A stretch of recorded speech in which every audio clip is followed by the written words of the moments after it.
कोपरगाव शहरातील ब्रिजलाल नगर परिसरात 5 जूनच्या मध्यरात्री चोरीची गंभीर घटना घडली। रात्री अंदाजे 3 वाजेच्या सुमारास 6 चोरटे पायी येऊन 2 बंद घरे फोडून आणि 2 दुचाकी चोरून फरार झाले। ही संपूर्ण घटना परिसरातील सीसीटीव्ही कॅमेऱ्यात कैद झाली आहे।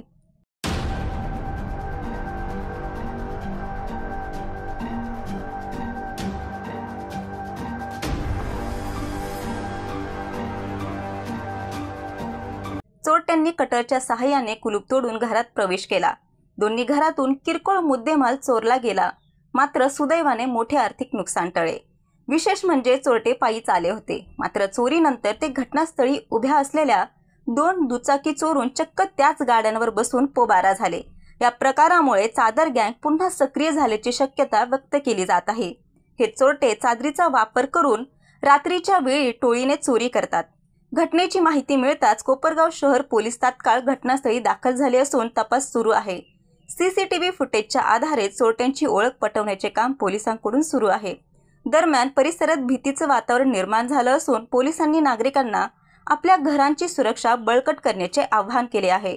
संवाद महाराष्ट्रासाठी रवी वाघडकर, कोपरगाव। मी प्राध्यापक शैलेंद्र बनसोडे, माझे मेव्हणे या ठिकाणी व्यास म्हणून राहतात।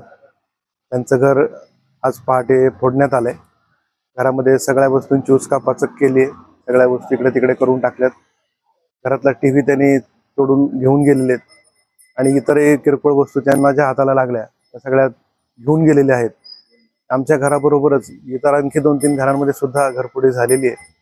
जे फार मोठ्या प्रमाणात एक मोटरसायकल, नवी कोरी मोटरसायकल चोरीला गेली, दुसरी एक जुनी मोटरसायकल चोरीला गेलेली आहे। म्हणजे फार मोठ्या प्रमाणामध्ये त्यांनी रेकी करून हे काम केलेले असं दिसतंय।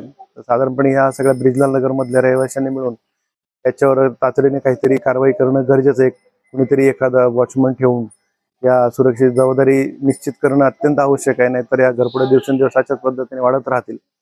मुद्देमाल गेलाय काही विशेष काही गेलेलं वाटत नाही। टीव्ही गेलेला आहे आणि काही किरकोळ वस्तू त्यांनी नेल्या आहेत, पण बाकीचं काही त्यांच्या हाती न लागल्यामुळे सुदैवाने त्या वस्तू वाचलेल्या आहेत। ते आमचं आता भाग्यच म्हणायचं त्याला की त्यांच्या हाताला त्या गोष्टी लागल्या नाहीत। पण सगळ्या सोसायटीतल्या सगळ्या लोकांनी संध्याकाळी येऊन पाहिलं, सकाळी येऊन पाहिलं, आम्हाला कळवलं, सहकार्य केलं। या सगळ्यांबद्दल आम्ही आभारी आहोत की त्यांनी आम्हाला वेळेत सगळं कळवलं। आणि पोलिसही या ठिकाणी येऊन गेलेले आहेत, त्यांनी सगळी तपासणी केलेली आहे। पुढील तपास ते आता चालू ठेवणार आहेत या बाकीच्या चोरांसंदर्भात सुद्धा। त्यांनी आम्हाला आश्वस्त केलेले, याबद्दल मी पोलिसांचे धन्यवाद करतो।